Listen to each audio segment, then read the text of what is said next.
नमस्कार, जय हिंद साथियों। स्वागत है आपका अपने क्लास एनएसपी एकेडमी में।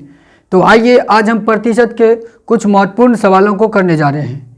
जैसे आप देख पा रहे हैं कि यहाँ पर कि इस तरह के सवाल जो हैं आप पढ़ें तो देखें कि एग्ज़ाम में आने की संभावना बहुत रहती है। चाहे आप वो किसी तरह की एग्ज़ाम दे रहे हो, एसएससी हो, बैंकिंग हो, रेलवे हो, बिहार पुलिस हो, बिहार एसएससी हो, या आप बीपीएससी टीआरई 3.0 देने जा रहे हैं, तो वहाँ भी आपको ये काम आएगा। वहाँ भी इस तरह के सवाल पूछे जाते हैं। तो आइए हम देखते हैं कि इस तरह के सवाल को कम समय में कैसे बनाएं, कैसे अपने ट्रिक से बनाएं कि हमें समय कम लगे। बनाने के लिए तो आप प्रोसेस से बना ही पाएंगे, लेकिन हमें ट्रिक कैसे यूज करें, इसके लिए कम समय कैसे लगाएं। तो आइए देखते हैं, आज इसको कम समय में हल करते हैं।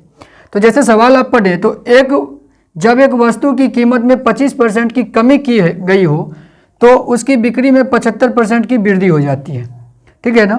और राजस्व पर कहता है कि राजस्व पर शुद्ध प्रभाव क्या पड़ा, उसके राजस्व पर क्या शुद्ध प्रभाव पड़ा, इसको कैसे निकालें। तो चलिए देखते हैं। अगर हम मान लेते हैं कि यहाँ पर कि x% की कमी हुई है और y% की वृद्धि हुई है, एक ही वस्तु पर अगर कहीं कमी और कहीं वृद्धि हो रही है तो वहाँ पर क्या करें, तो यहाँ पर एक आप यह फार्मूला यूज करें, एक शॉर्ट ट्रिक आप यह यूज करें कि x प्लस में y लिखें और प्लस में x माइनस y लिखें, x इंटू वाई और बट्टे में 100 लिख लें। x प्लस वाई प्लस में x इंटू वाई बट्टे में 100।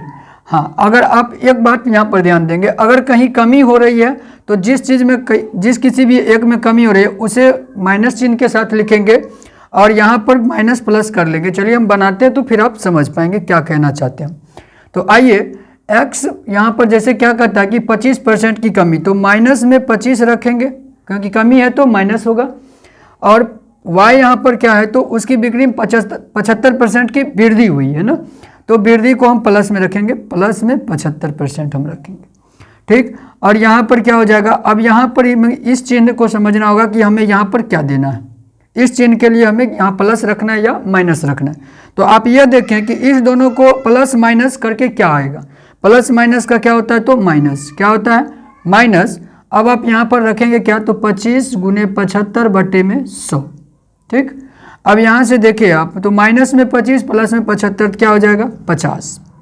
और यहाँ से आप इसको हल करेंगे, 25 चौके 100 और 4 से भाग देने पर यहाँ पर 75 में 18.75, ठीक।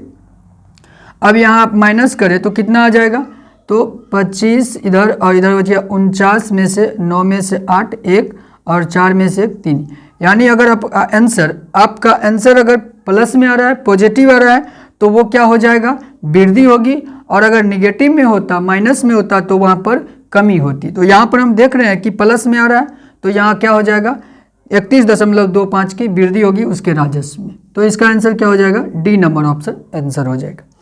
आइए इसी तरह के सवाल हैं दूसरा नंबर, यदि किसी वस्तु पर कर में 20% की कमी की जाती है और उसकी खपत में 15% की वृद्धि की जाती है तो राजस्व पर क्या प्रभाव पड़ेगा। आप ठीक इसी तरह इसे भी निकाल सकेंगे। चलिए अभी आप साथ साथ आप निकाल के देखें। तो क्या है यहाँ पर 20% कमी, तो माइनस में 20 लेंगे, ठीक। और 15% की वृद्धि, प्लस में 15 लेंगे, ठीक। और प्लस माइनस माइनस करेंगे और 20 गुने 15 और बट्टे में 100, ठीक। यहाँ से -20 प्लस 15 कितना हो जाएगा, तो माइनस में 5। और यहाँ पर क्या हो जाएगा, तो 20 5 में 100 और 5 3 में 15, 3 यानी माइनस में यहाँ आ गया 3, -5 और -3 -8।